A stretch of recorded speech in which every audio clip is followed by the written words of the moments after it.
Sister, what are you going to say to us? My name's Sarah, and I'm a state of Ohio employee. I'm actually management scum, but pro-labor. So. Say it loud for us, y'all. Hold it. Hey, I got. Now do this. Watch this. This is going to blow your mind. If I can pull this off. No, I got the. Isn't there a microphone? You want some help? There you go. Whoa. You want me to say that again? Oh, you're living right today. Oh, I'm sorry. Scum, but pro-labor. I've been working in the trenches trying to get Senate Bill 5 repealed, and I just wanted to add on to what Courtney said. Beyond the referendum, we also need to work really hard to hold the legislators accountable who voted to pass the Senate bill. I'm from Southeast Ohio, and our senator was Jimmy Stewart, and he ran on a pro-labor platform and had a lot of support from labor in getting him elected, and he turned his back on us.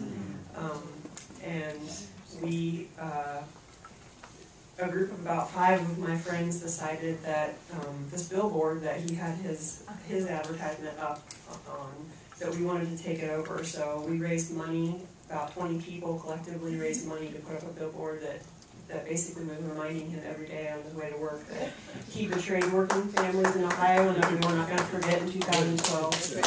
Right on. I've been up for 6 months. Beyond Jimmy Stewart, he resigned in June.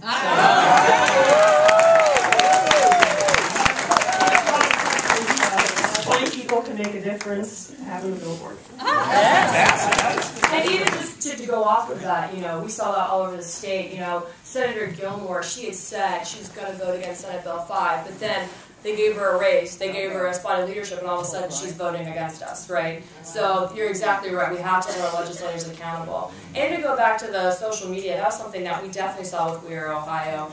When we were doing our petition, we were trying to win Secretary of State, we had 500 people RSVP on Facebook, 6,000 people showed up. That's incredible. And now I just want to throw in one other thing too, is on this accountability thing and holding people to account. Doug, you worked with the state senate and covered it for a long time, or worked in it and know your way around it. Wasn't one of the most remarkable things, at least to me, around Wisconsin, was that Democrats actually became Democrats?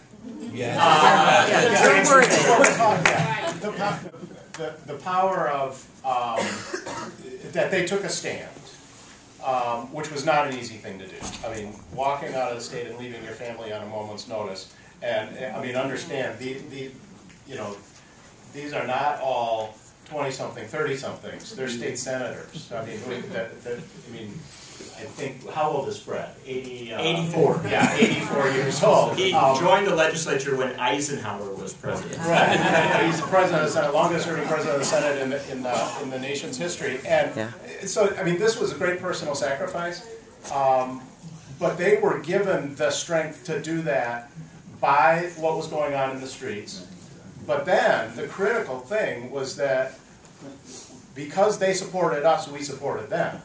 And I mean, yeah, the recalling those 2 Republicans was incredibly important and a hell of a message to do that.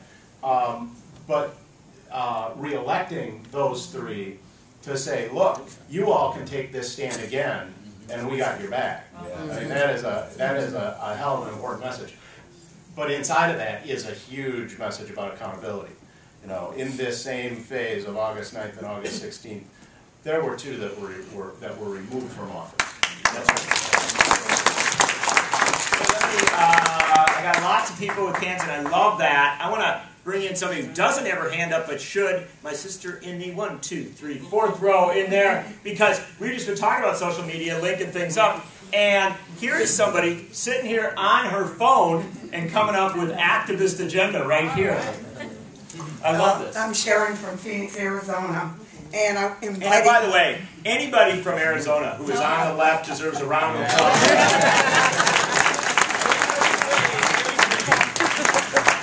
My sister always introduces herself as Carol Boone from the progressive state of Arizona. At any rate, I'm inviting you all to Arizona, November 30th to December 2nd, to shut down ALEC, who is having a summit there. The purpose according to their literature, the meeting will, quote, introduce the ALEC agenda to newly elected and freshman state lawmakers for a 3-day conference of intensive educational sessions addressing issues that will be at the top of the agenda in the following year.